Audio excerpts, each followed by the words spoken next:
if I could talk to my 16-year-old self, I would have said, why didn't you stick with your original intentions and go for exactly what you envisioned yourself and hoped for? And that is, I did not take up a couple opportunities that came my way for dancing because of fear. I chose the easier way out. And that was, in particular, when Harold Christensen gave me that scholarship and I finished the summer program when he said, you can stay on and be an apprentice. I said no, and I went back to college.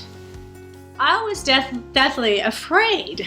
I just didn't think it was a possibility that I could drop out of college and do that. I regret that. I wish I had explored that. Then it happened again when I graduated from college and I went to New York and I got that scholarship with Dennis Wayne's school. I could have stayed and been an apprentice. I went home to get married instead and went back to that company where it wasn't a good environment. I wish I had stayed. I didn't stay because I was afraid of being alone. I thought I'm going to be with this person that I've been with since high school, and that was easier.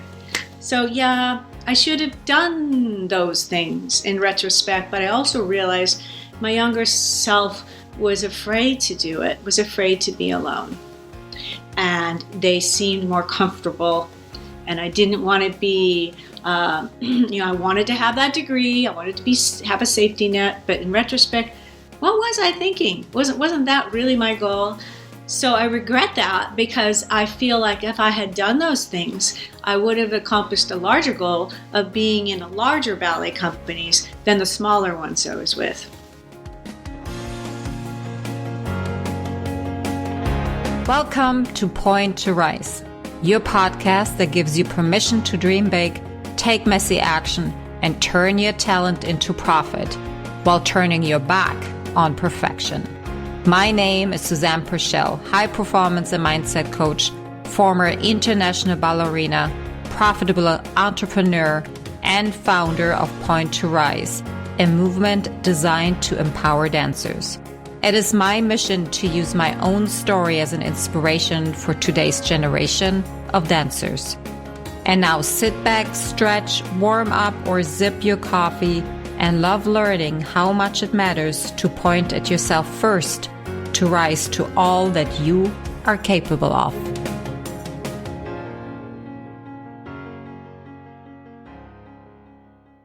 Hello and welcome to another episode of the Point to Rise podcast. My name is Susanne and I am your host today. Now, today's special guest is Sarah Arnold. She has been a ballet teacher for many, many years, and her and I actually connected through Instagram, and I said, you have to come on the podcast because we see eye to eye in so many ways. So I wanted to introduce her to you. I wanted to shine a light on her because she has so many experiences.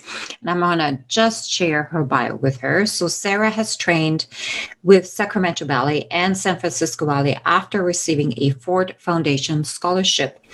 After a 10-year professional career in Europe and the USA, she became the director of Ballet Idaho's company school, as well as directing her own ballet academy for 25 years.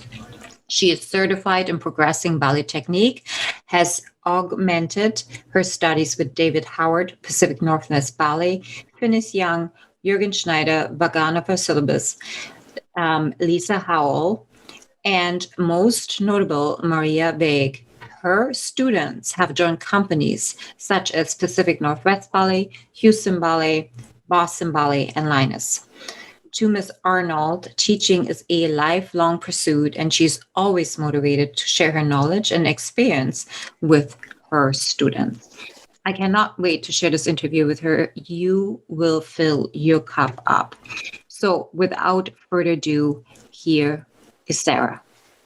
Sarah, thank you so much for being on the show today. I really enjoyed our very first conversation we had via Zoom, and I cannot wait to get across all the points that we talked about in our, 2-hour conversation, I think? Yeah, I think it was. Or 3 or something like that. Yes. Yeah, so we had a lot of common points and a lot of common ground to cover, I guess. Yeah. Great.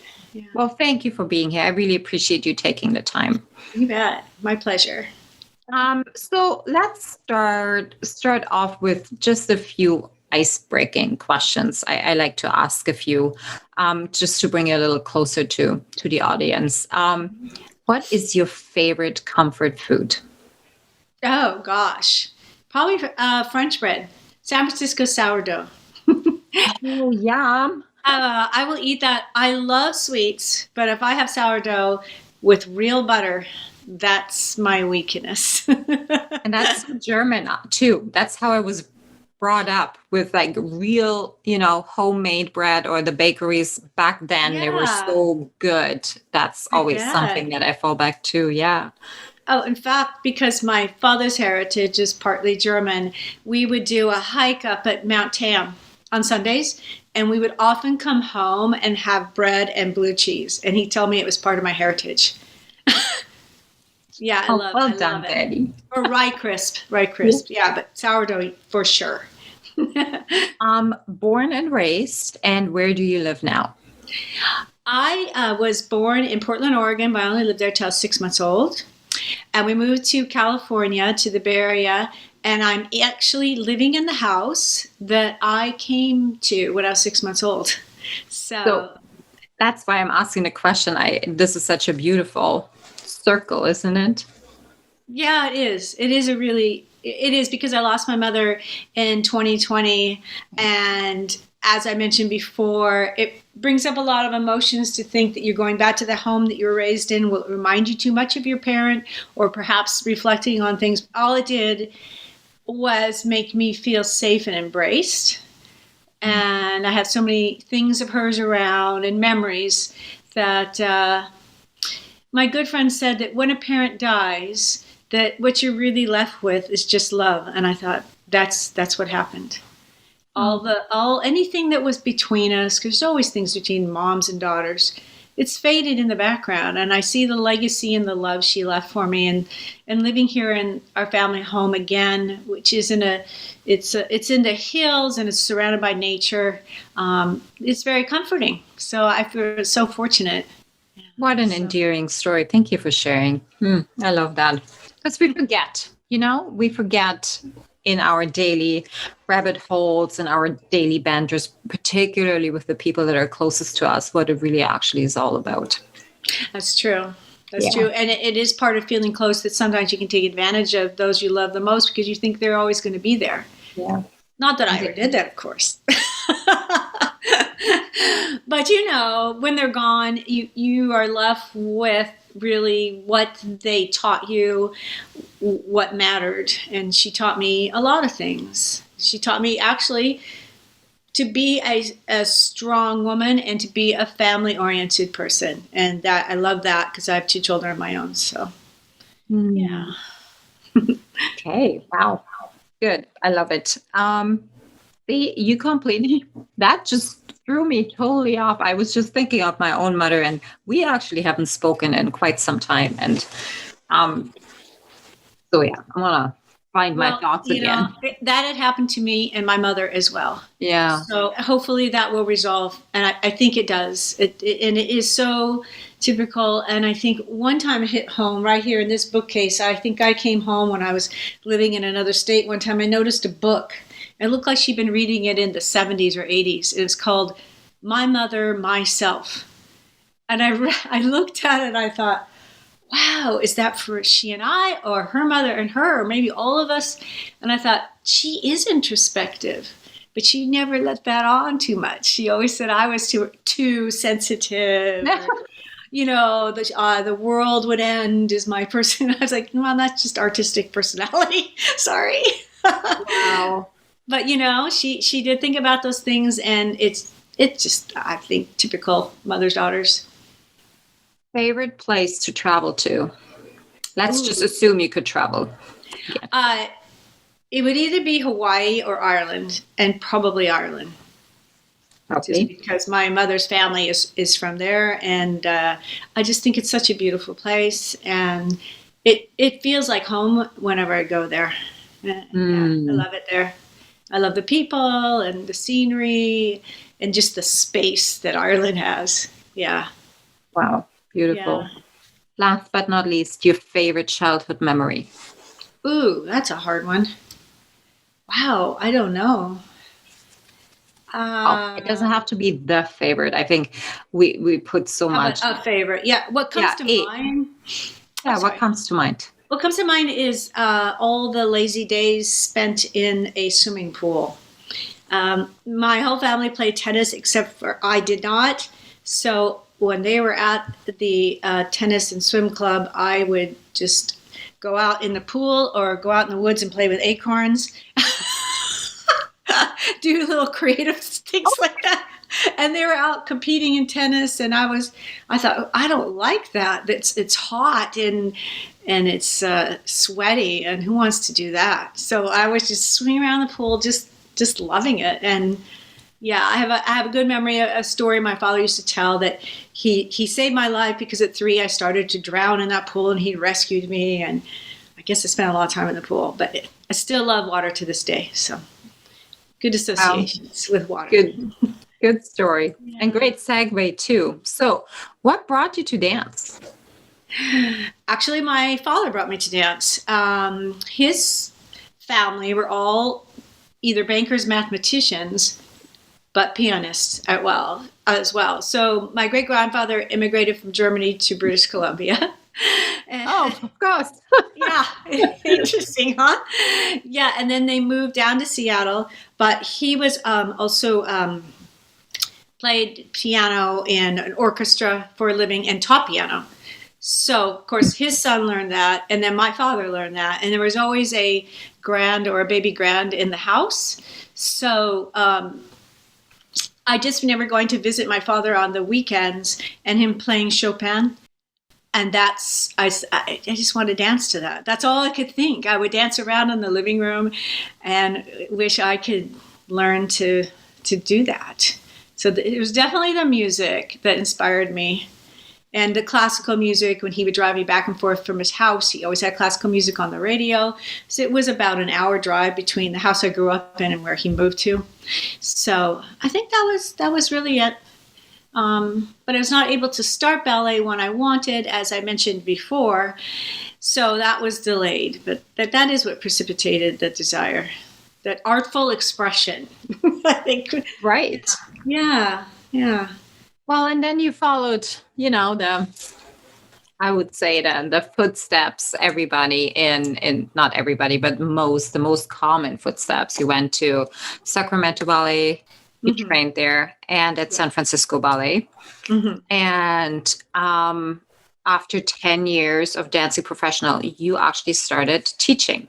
That's correct. Yes.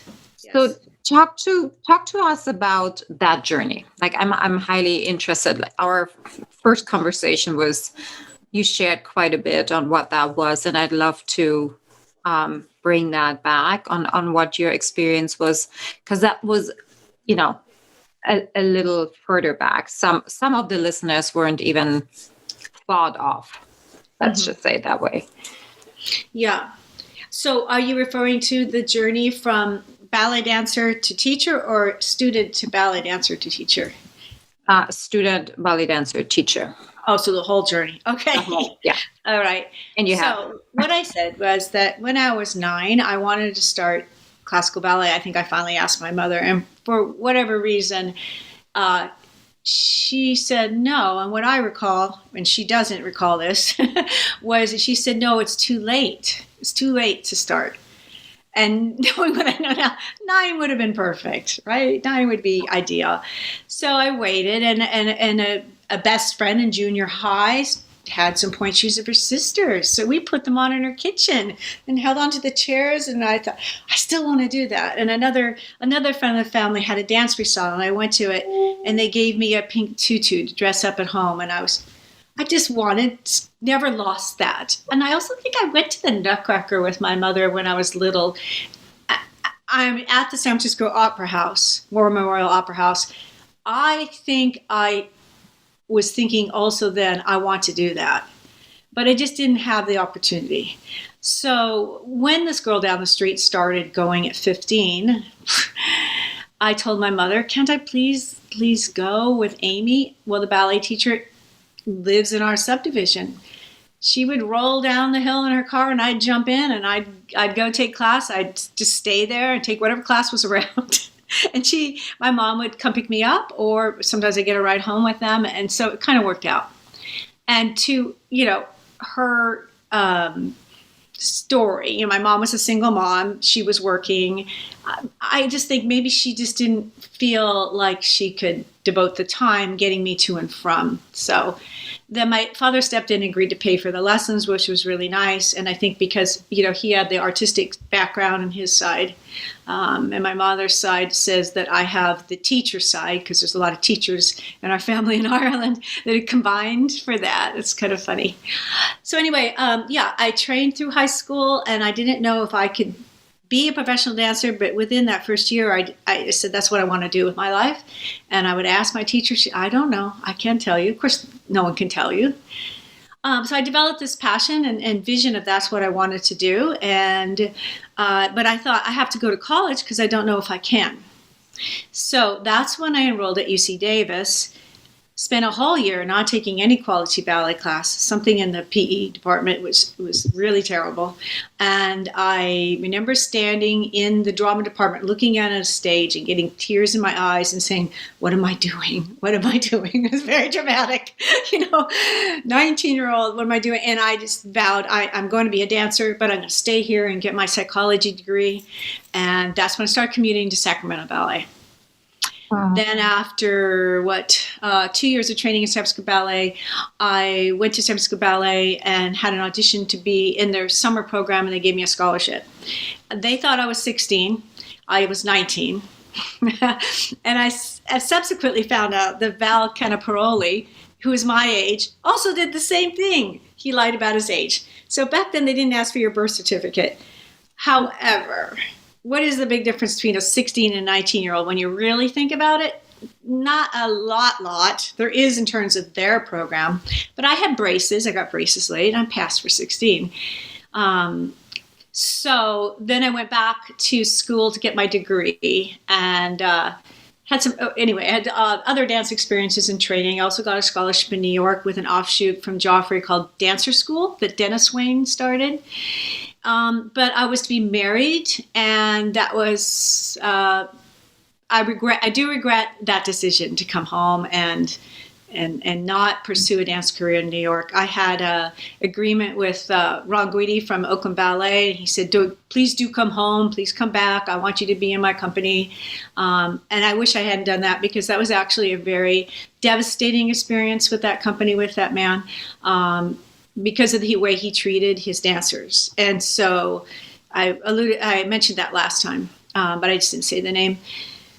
So I spent those years dancing, and I would say the common thread in my training and in my dancing was because I started late, I was on a perpetual quest to learn as much as I could in the shortest amount of time. And therefore, I don't think that my quest was conventional. Compared to your training, which would be the envy of most American dancers, to be able to go to a state-operated school and just be taken in the wing and trained. That's everyone's dream, and have a structured syllabus and a career path put before you, with all the sacrifices you might have made for that, which I know there were many. That was so different. I've always had to put it together for myself. And that, I believe, it's also a hallmark of my teaching is when I look at people I teach of any age, I'm trying to look at all these different bodies, personalities, and abilities, commitment, et cetera, how can I get them to feel and to learn as fast as they can? Because that's what I wanted.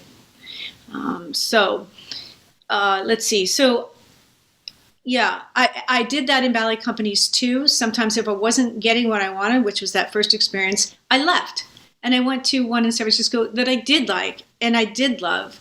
And that's my advice for dancers is when you're not happy somewhere, go somewhere else. Do not become a victim.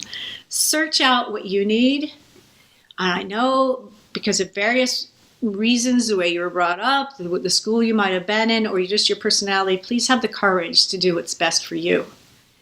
And that's... Can I add, and this is such a such an important message that you just put out there. Like, I want to make sure that everybody really listens to this. Rewind, listen to this one sentence again. You do not have to settle. Go and find your happiness. And not every company is a match. Not every director is a match, and that's okay. There is abundance out there. The only lack that is in everybody's head. So Right. Thank you for pointing that out. It's such an important message, and it was one that always I could have used when I was dancing. I think it's also something that is being taught in schools, that there are not many jobs out there.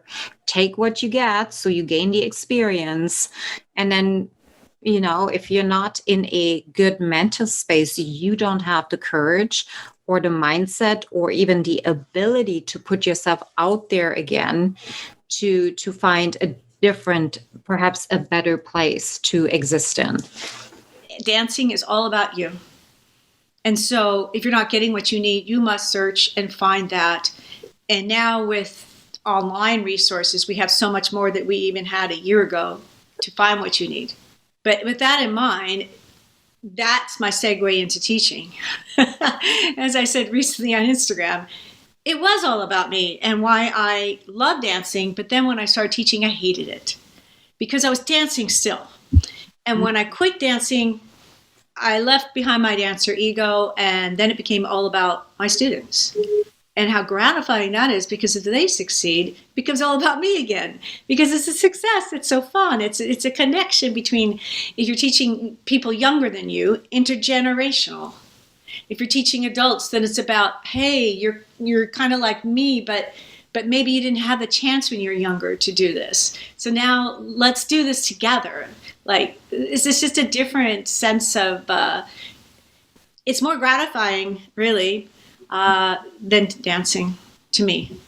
Yeah. Can we go there? Because I read your post and I so much resonated with that. And I think that's where the gap is for the teachers that are perhaps struggling right now, or where we see all patterns being repeated. Is because they can't let go of actually standing in the spotlight. They haven't quite yet understood that there is a difference between being a dancer and being a dance teacher. Do you mind going there a little bit with what you actually pointed out in your post, because it was so beautiful and it's so important? Well, for one thing, I really do think it's pretty simple. If you're wanting to dance all the combinations out in front of your students, and you are looking at yourself in the mirror, and it is still about you, you should not be a teacher. You're not teaching, you're performing. Yeah. And that's just some other need that's there. I don't think it serves your students. And maybe that's something that teacher needs to ask themselves. Is this really what I want to do? Yeah. Yeah. Is this really what I want to do? Or is it something, or am I doing it because I don't see any other ways? Right. Is it because this is the next logical step? I think we forget to understand. And when I say we, I'm naming the industry itself, like the mechanism that this whole bubble is in, is that the belief is that there is a limited amount of things a professional ballet dancer can do after, because they don't have an education, Right. And becoming a teacher is the next best thing. It is not for everybody. Yeah, it's true. Definitely not for everybody. And if it's not in your heart, if it doesn't bring you joy, then you should not be doing it just because society may have inkled that this is the next logical step for you. There are 10 million other things that you can do. Just let go of your ego, quite honestly. That's really all it is. Mm-hmm. A great ballet dancer doesn't equal a great teacher. Right. Those two have never really been put together. In fact, coalesced. No. I think the reason that I like teaching is because, to me, it's a creative challenge. You're always learning. And dancing, I felt a little less happy with, because I wasn't I couldn't choose what I wanted to learn or do all the time. And that sounds really immature, but No. it is the nature of the beast. You are a boy and a girl, and you are doing what you're told, and that's okay. I was okay in my 20s, but I got to men in my 20s like, no, I'm not doing this anymore. I want to make my own choices. And like we also discussed, since I started late, I didn't have basically that brainwashing that you must always follow. And I also went to Catholic school. So not in high school though. And I was one of the only kids when they asked who was going to become a nun who did not raise her hand. So I thought, I don't want to do that. But so when you have like an independent spirit, dancing is a hard mold to fit in sometimes, unless you're feeling part of the process, but you're not going to be part of the process in ballet company. So there are other things I loved about being a dancer. You know, going to the bar and not thinking, just doing, going out on stage, performing, feeling that character. I mean, I really love the artistic element of dancing. So, I mean, I love being a dancer, but not forever. I was obviously a teacher much longer, and if you could dance as long as you could teach, I think I'd still like the teaching more. But one thing I didn't share, Susanne, is how I rejected teaching when I quit dancing. Yeah, I tried to find something else to do. So because when I danced, I was so obsessed with it. It obsessed my personal life. It ran my life. The person that I didn't stay in New York for, that I married, we had gone off to Ireland. He couldn't get a job there, and I had to leave the company to come back with him. Our marriage fell apart. And I blamed ballet for that. I said, I just been so obsessed that, I never put my husband first. I wasn't realistic. You're like, yeah. And great. so I thought, I need to do something appreciate else. It that you share. Yeah. This is ruining my life is kind of what I thought. I had to do something else. So because I have a psychology degree, I'm maybe going to get a master's in psychology. So this is what you could say to dancers who are looking for a career change: go take a career personality assessment test at your local community college. That's what I did. Except the moral of the story is it came up as actress, artist, musician. They didn't have dancer. And I went, oh man, they don't have any new ideas for me. So that's when I decided to take a stab at teaching again. And I realized, I'm not dancing anymore. I was exhausted, dancing to, all day long, 6 hours rehearsal in class. And like I said, trudging up the hill in San Francisco to teach at a little school with a bunch of kids, and I thought it was just silly. I didn't understand. What are they doing? They're not serious. So, yeah, what are they doing? Why do I have to pay attention? That is so, This is exactly the reason why I did not get into teaching. Yeah. Like I could never see myself personally be around children, regardless what age group. Right. And I'm not being serious about. Like I could not see and embrace the gray. I only saw the black and white. Right. And your model was a serious school. Oh, yeah. And my model was a serious me. So, and you only dance to become a professional. That's frankly why I could not understand for 24 years why adults took ballet. And now that's cat's out of the bag and I'm teaching adults. They're going to be like, thanks a lot. But they don't feel that way anymore. But that was my initial feeling. Why would adults take ballet? What's the point of that? You're not going to dance professionally. Ballet, it's so narrow-minded. It's incredible because ballet or dance has so much to give you that I learned what it has to give over the years, but that's the initial.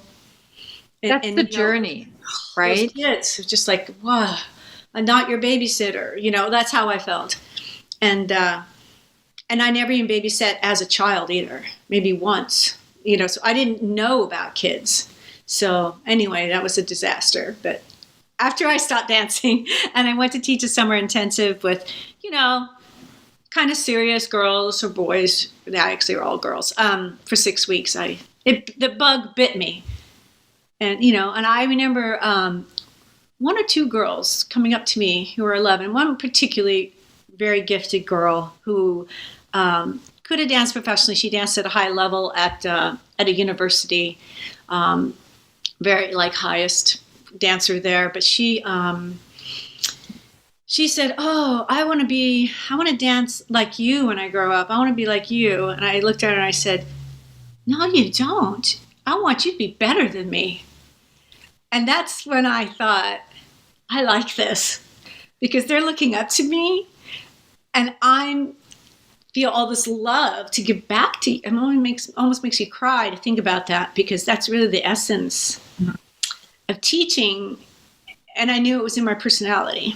And I got more joy out of that, giving and connection with someone, than I did getting on stage and making it all about me, because it started to be drained away as a professional dancer, that joy. But, that is so beautiful.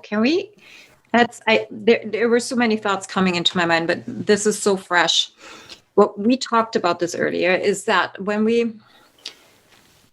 dancers are all about them at any given point.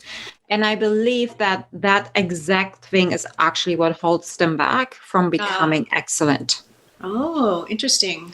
So because it's not only, how do I look better and, but it's also all the limiting beliefs that they are hanging on to. They're fighting for their limitations at any given point, because the industry itself has such a limiting ring around itself that it keeps fighting for till today, that making it about yourself is actually to their own detriment. And I had this aha moment not too long ago when I was sharing my fears in a mastermind of, what I really want to do and where my purpose is. And I was sharing my fears. And one of my coaches stepped in and said, "You know what, Suze? You're making it all about yourself. What about the people that actually could benefit from you?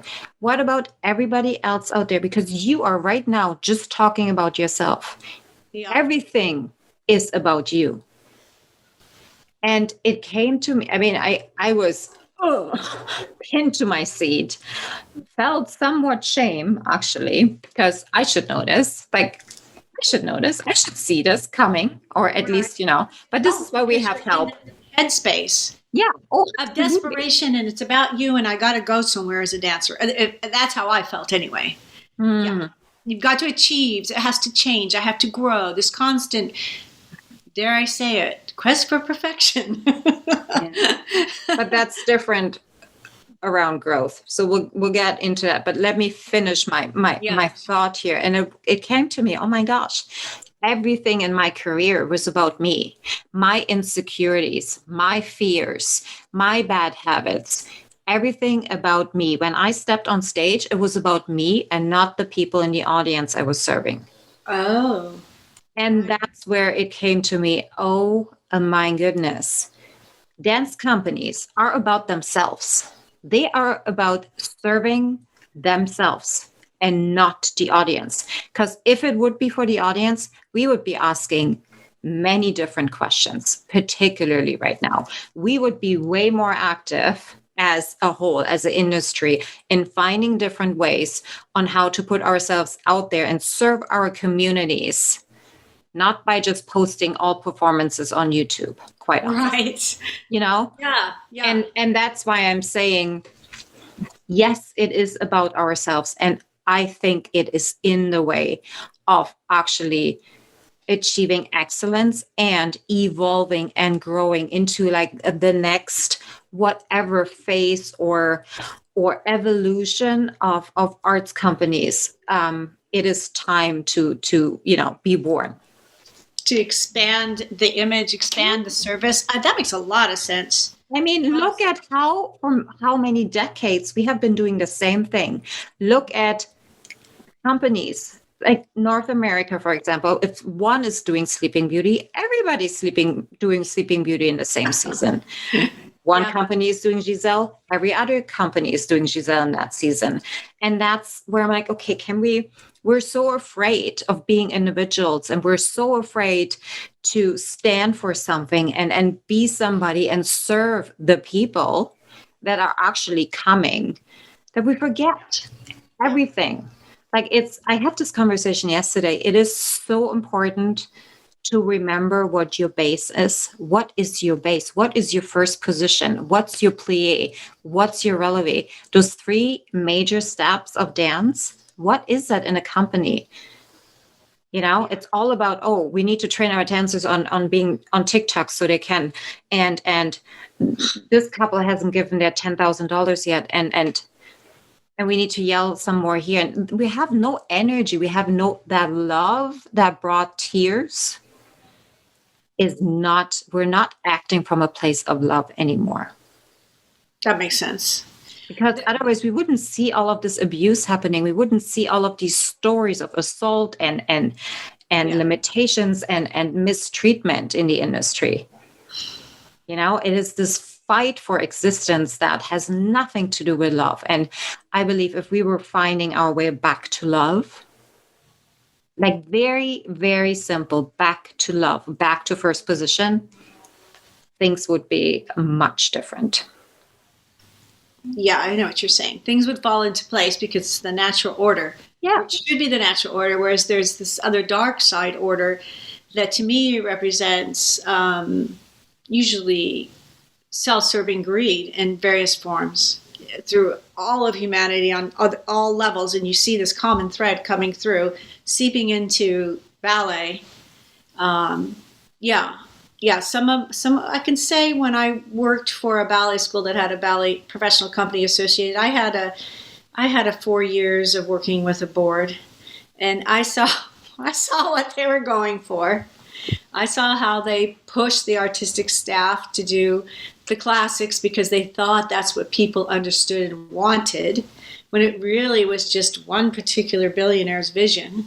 Things like that. They not really, like you said, could we look at the community? And I feel like that's from this past year, that's what we need to look at. The community coming together to speak and to support each other. And now it's a time of healing, not alienation or separation. And ballet is we've had these rumblings, we know, for years, and people are talking, but now the chatter is getting louder because it's affecting us on all levels because of the pandemic and other things I could say that might be political, but just it is that nasty side of human nature, and there's such a beautiful love part that we all share, and it's fear probably that's causing it. Yeah. I'm so glad we went here because it is so deeply on my heart. The healing, I think, is the next step. I think right now we are so unearthing every single misconduct. Everybody is full of emotions, and these emotions are all over social media, regardless of what kind of emotion: anger, fear, outrage, blame. And I see a lot of pointing fingers. Your fault, right. Your fault, your fault, your fault. Uh-huh. It's, everybody's fault. Well, I believe I mentioned that. I see that on Instagram, pointing fault at past ballet teachers. And while I agree that I've had people say things that are out of line, but again, my personality, I'll speak for myself, was I'm out of here, I'm moving on. I don't like what you said. You didn't treat me right. And I know that not everybody has that sense of self or independence and isn't going to do it. So yeah, that person should be called out. That has to stop, because not everybody's going to react and be able to leave, or they might just absorb it, and then they're so hurt inside, and it's so awful to see. But my philosophy is we're not ignoring that those people said that, but can more of us who are in ballet, who are dare I say it, in leadership position, like a ballet teacher's in a leadership position, period. Yeah. You're in the classroom. Everybody looks up to you, I hope, as an authority in what you're talking about, and hopefully a mentor and an example. And some people who have not been able to be the mentor, they've failed. They have literally failed as a human first. So it's nothing to do with their ballet technique. It's they failed as a human. And as you know, I left a studio about 4 years ago because those directors failed as humans, and one of the people that worked there failed. Yeah. And that was it. No more. So I do want to acknowledge everyone that's been hurt by horrible things maybe said about your weight or your body or even your turnout or your feet or so. It sticks with you for a lifetime. I have my memories too. But can we rise up to take the positivity at a stronger level? Because there are a lot of people that care. We have always cared. But it is just the way it is. The negatives always outweigh the positive. Always. The 80-20 rule. So I lovingly disagree. Okay. We tend to, as human beings, it's in our nature to look at the negative first and dwell in it and roll in it and make it as big as we want to because we're addicted to the drama. Yeah. Okay. Yeah. And it's an evolution of humankind to actually take the time and wire our brain in a different way and rewrite what we see, because every story, everything that we experience can have two sides. It depends on how we're looking at it. Yes. And I think we've trained ourselves so kindly and purely on seeing the negative, because we're survivors, right? We're still in that fight or flight. It's in us. Our 2 billion year old brain is that. But we have evolved so much that if you are not in self-development, if you're not interested in yourself as a human being, I think Jim Rohn said that, psychology is for everybody. Like everybody should have a basic knowledge of psychology. Then yes, you will always see the bad happening first and not be able to even look at the light over here. So that's training. That's just as much training as you can do on your bar every day in your kitchen. You can train yourself to see the great in everything as well.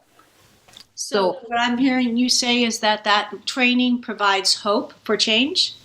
So absolutely positive. Yeah. And here's why. Because we cannot think of something else if we can't see it first. Meaning that if we only concentrate on the problems and the challenges, that's all we're going to see.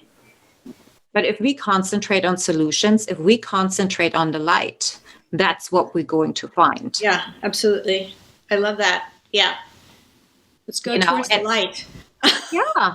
Away from and I also know what you're talking about in terms of evolution, that we go way, way back to our patterning within our genetics or DNA, I suppose, of that caveman thing, that that we go back and we eat the sour berry. Oh gosh, that's so bitter. I have to get away from that. That's a negative experience. So that trained us to survive, and other various examples that the negative sticks with us because it helped us survive. But now we're in modern day society and we can train our brains to change. Yeah, I love that. I think, and I would like to be on board with that. But I don't want to trivialize what I'm saying either, though, Susanne, is that like, oh, it's Pollyanna, ballet is so wonderful. Let's just forget about all those horrible things. No, we acknowledge them. But let's get a plan together to, like there's one hashtag I like on Instagram, and a lot of adult ballet people use it. Progress, not perfection, or progress over perfection, something like that. That's a great attitude. That's to me an example of let's reframe this. There you go. Let's reframe. It's not about not being aware or conscious of the truth.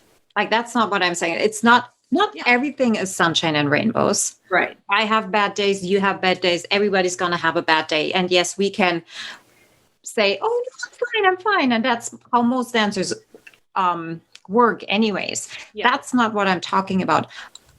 I'm talking about the real sense of, okay, I can look at the glass half full or half empty. And that is, how you do the little things is how you do the big things. So you need to teach yourself first that your glass is always half full and not half empty. And then you can look at situations. And even, let's say, if you're not feeling well, you can look at it from a different perspective as well. You can look at it from a negative or a positive perspective. So I really lost my train of thought. That's okay. You all are following you. not lost, but so used to this. I say this all the time because I get into it and then I totally forget what we actually just talked about. I see what you're saying. You're saying that let's start with a basic presumption. Let's take the positive side of the glass half full rather than half empty. Let's cautiously choose that rather than the other downer one. Yeah. And the I can't or it can't be done mythology that is being put out quite often as of late. I hear that a lot. Oh no, that's impossible. Or this is going to take forever. It's like, says who? Yeah, I know. Yeah, no. If I listened to what people thought at 15, 16 years old, I never would have pursued a career in dance. Exactly. So I think it's so important to have a can-do attitude and to keep hoping, and do what you can for your end goal. And maybe your end goal changes and morphs. So, and that's okay too, right? Be flexible. Yeah.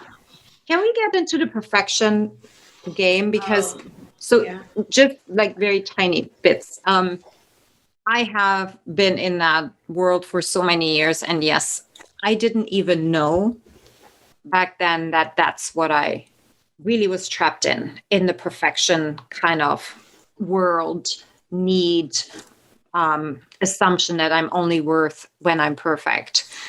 And it only really just came to me now with stepping into entrepreneurship, because there's nothing perfect about being an entrepreneur. There's nothing perfect about building a business. And if you're wanting to be perfect, well, it's going to take you 10 years to build your business. Okay. You'll never do anything. You never do. No, you can't. You just can't, because you're not giving yourself the grace to learn. And I think this is where it is so important, particularly in the teaching of ballet and dance, that the wanting it to be perfect or putting that on the students is having long-term effects on their life. Okay, I'd like to comment directly on that. I feel the teachers that put that expectation on the students are only serving their own ego, period. Oh, and that infuriates me. Yeah. Because that is a person, and what I would rather see supplanted there in terms of glass half full is, let's go for your personal best. Not for perfection, because then you will succeed if you do your personal best. Doesn't mean I want you to try less or be less committed in making it to class. I'm just saying, do your personal best, not my idea of perfection. And then when you succeed, I succeed, and I can tell everybody what you won at a competition because I trained you. I tell you, I am so sick of that I don't even think I should talk about it. Because that's not what teaching is. It isn't about you. It just goes back to the same thing. It's not about you. And my personal experience, when I began teaching, I said I want to get as far away from anybody who I saw as a teacher or a ballet director that made it about them. And they usually were damaged people that got a kick out of manipulating their students or dancers and watching them suffer or try to please them for whatever twisted reason. And maybe those people weren't really obvious, but you know they are, because they said bizarre things and you were expected to take it. So that's a twisted ego, and then there's just plain old ego. So it's, So- yeah, but again, walk away. You don't have to be around that person. It may be hard, but it's the best thing. Yeah. So here's what I came to conclusion to. The industry itself has made suffering, physical pain and emotional pain, as something that just comes with the occupation. Right. You have to do whatever it takes. Right. And it has been taken to a way too many dimensions. It has been stretched beyond its ability to stay together. That, well, this is why we're talking. This is why we have these conversations. It's I don't know how much more we can stretch it. And there is such a warped reality around what is needed in terms of pain. What if it could actually be fun? Like, again, we're not asking the right questions. You have a choice. Everybody has a choice. And you, what I find so beautiful in your story is that you always made it very important that you have a choice. You do not, if you do not like it, if it doesn't align with you, I am choosing me over everything first. And that is so important. And I see so many dancers not doing it because they have the belief that in order to become, they have to fit into this world. They cannot be them, but they have to fit in. Oh, that is sad. It's just so sad. Yeah. Well, but that's the truth, though, right? And this is why we're seeing so many illnesses and so much abuse and all of this stretching going on because it's completely out of alignment. Power struggle, disorders, everything. Yeah. I mean, I know pain, physical pain sometimes is part of the art. I remember, and I'm sure you do, dancing in performances with tendonitis or blister or whatever, because you had a performance series and you had to do it. But I don't think we're talking about that so much as the psychological pain and the mental constructs put around you that you're expected to pull through, even if it isn't logical, like other situations in life. Other jobs, I should say. Yeah.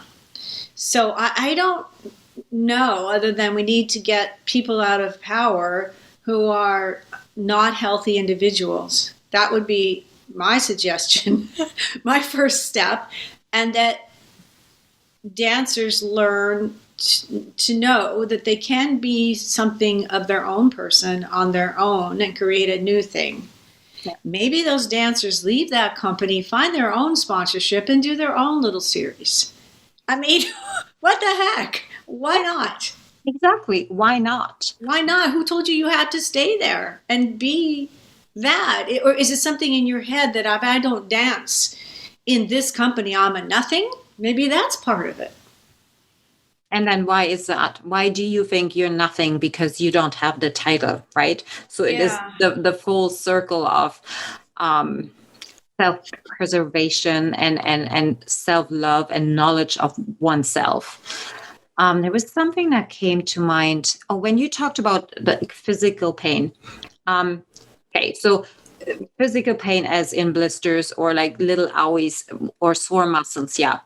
I wasn't really referring to that. I was talking about the physical pain that goes beyond acceptance. Let's say when people dance with like stress fractures, etc., because they don't think they can take a time off. There was, what was that? I heard this saying, whenever I got injured, I had this, whether or not I had to take some time off to heal, or could I push through it?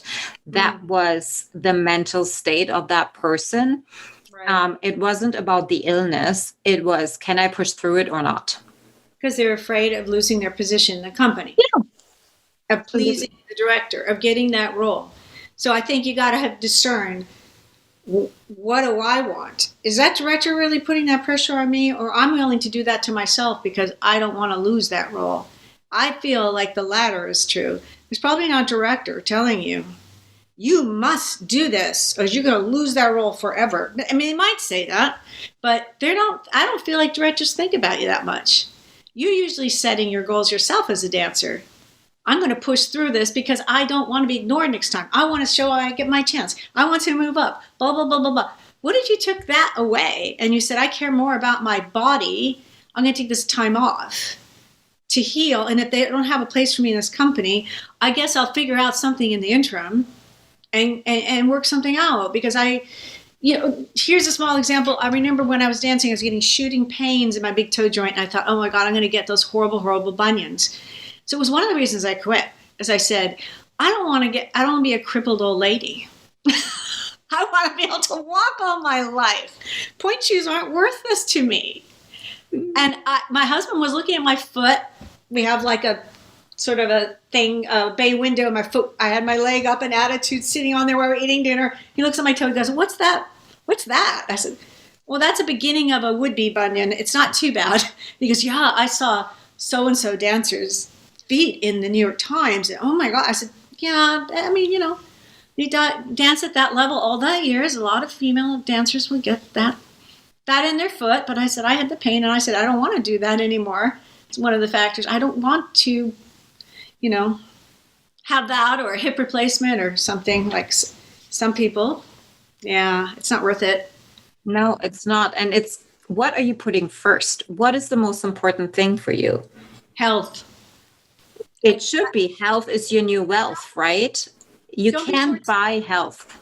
Yeah, don't be short-sighted with your body. I mean, that's a message I'd like to put out there because, I'm 65 and my body is in pretty good shape for my age. But if I had maybe persisted, I can't say the ballet would have caused anything, but just say I was a dancer that I was at risk for something.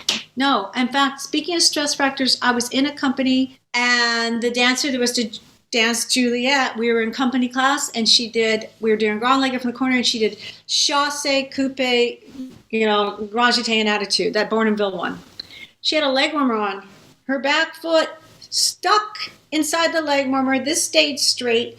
She had a stress fracture. I think the director knew. I didn't know.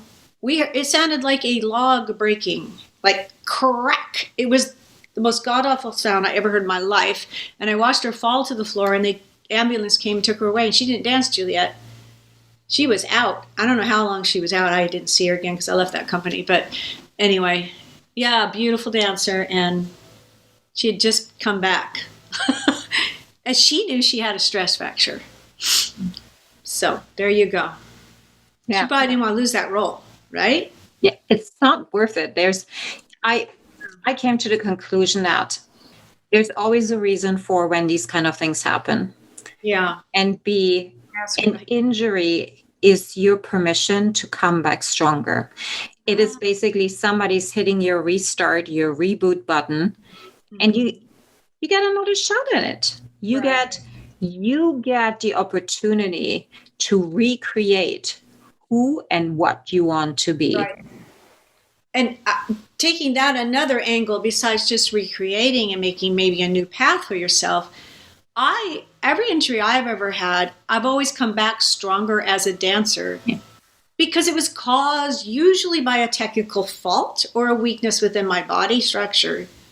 So I always came back stronger and I learned something. So I see, even though injuries are incredibly painful and you are worried and you hate to be out, you usually end up being much better off when you return. So there's a silver lining, whether that's dance or something different. Yeah. Yeah, because you also have then perhaps you being taken out of your hamster wheel, your daily routine, and it opens up more possibilities as in, okay, what else can I do for me that I can perhaps carry on to when I return to the studio and the stage that makes me actually a better dancer.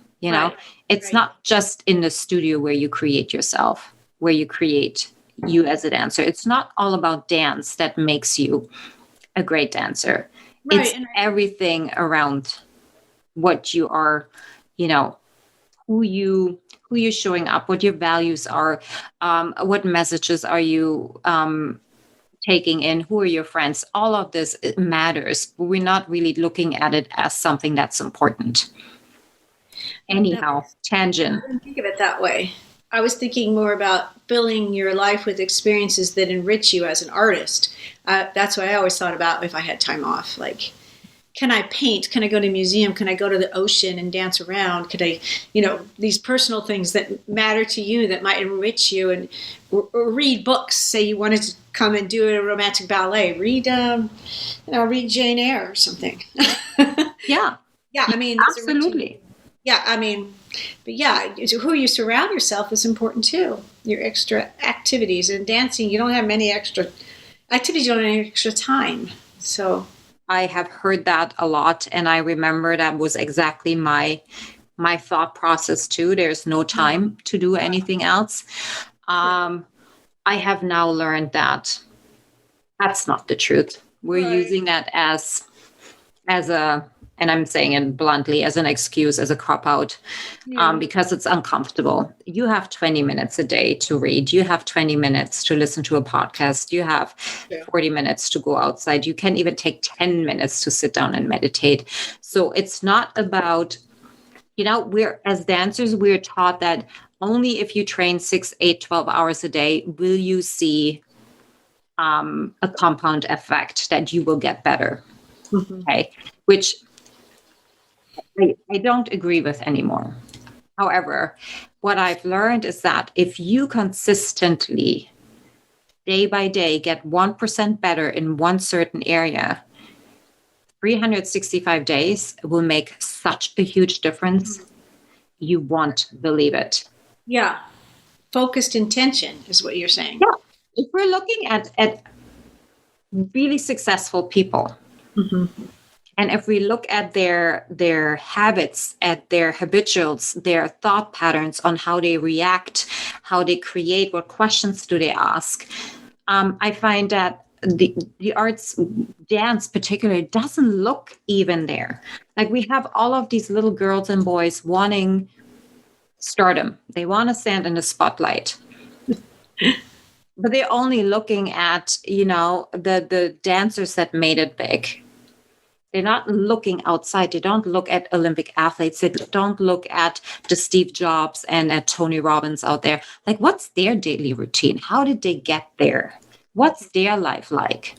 And this is what I mean. It is so important to broaden the horizon a little bit more, that this bubble, the more and more everybody stays in that bubble, the more unrelatable it will become. Because the world outside of that bubble is actually expanding and awakening, to say, a little bit in a woo-woo side. But it's the truth. Like, look at the women movement and everything that's out there right now. I think that's my advice to, when you're stressed with an injury, or you don't know whether or not you can take time off. Oh my gosh, take the time off. Watch as many ballet videos as you want to, and then do something else. Right.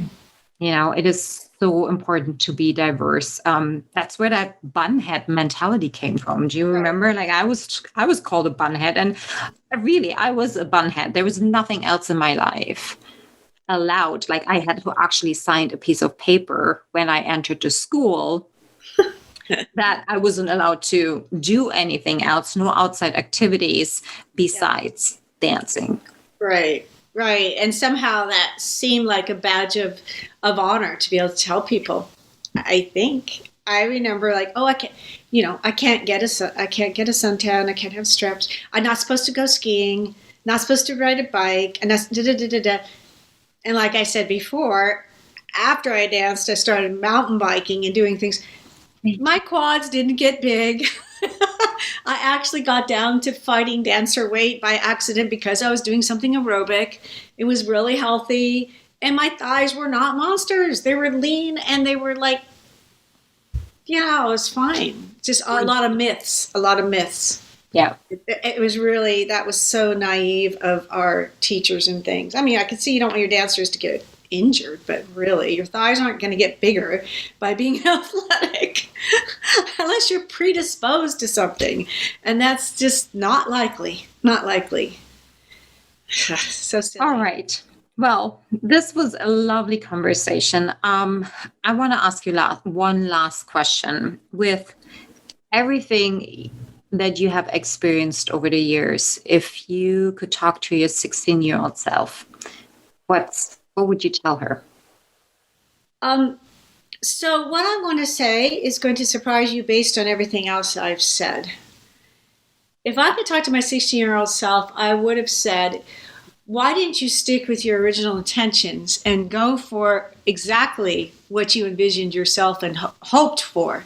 And that is, I did not take up a couple opportunities that came my way for dancing because of fear.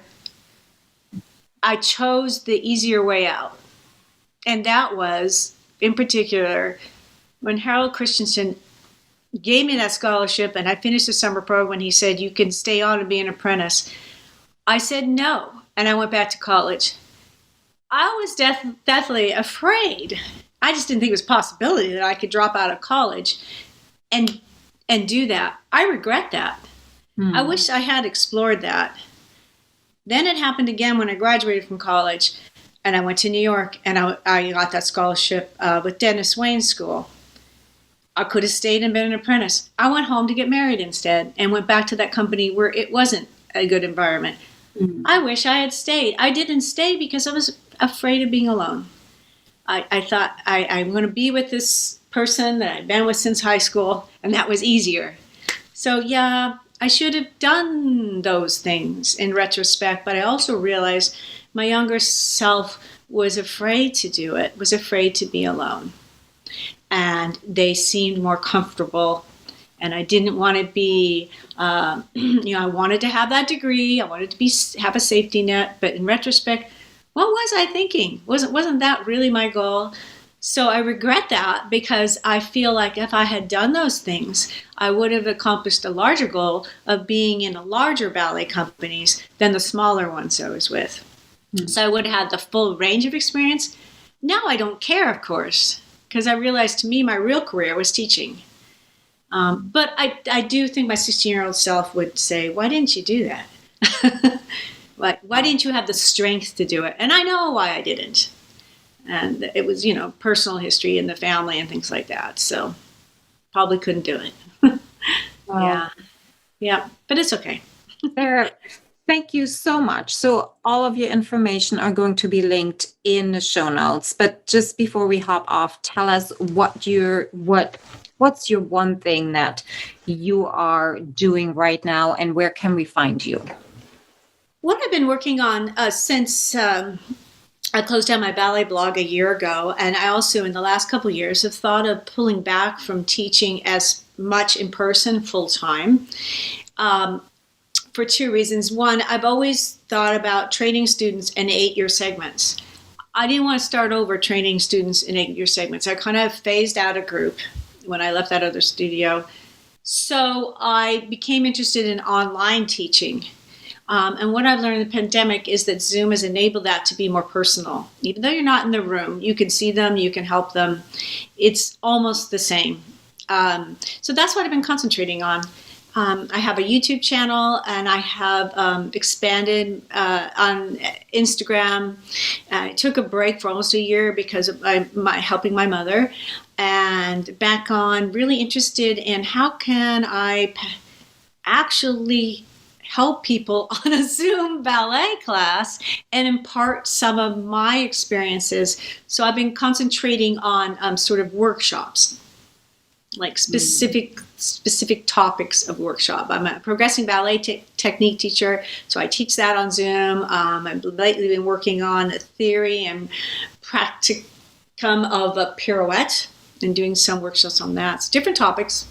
Yeah, I'm finding that's a fun thing. I'm meeting lots of people from around the world, and I've been focusing on adults. I'll be back to teaching in person this summer with intermediate and advanced kids, at a really wonderful studio, but that's my main thing at this time, is picking and choosing what I want.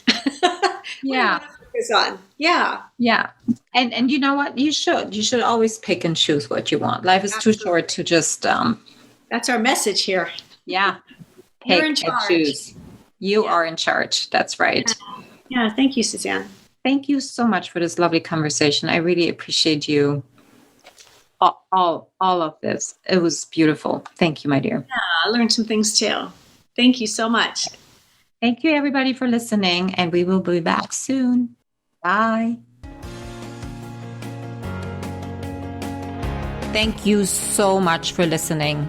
If this message resonates with you, please pass it on to someone who needs to hear this right now. And if you like what you've heard, your feedback will go a very long way. If you just take 30 seconds and leave me a 5-star review, that would mean the world to me. Till next time, point at yourself to rise to all that you are capable of.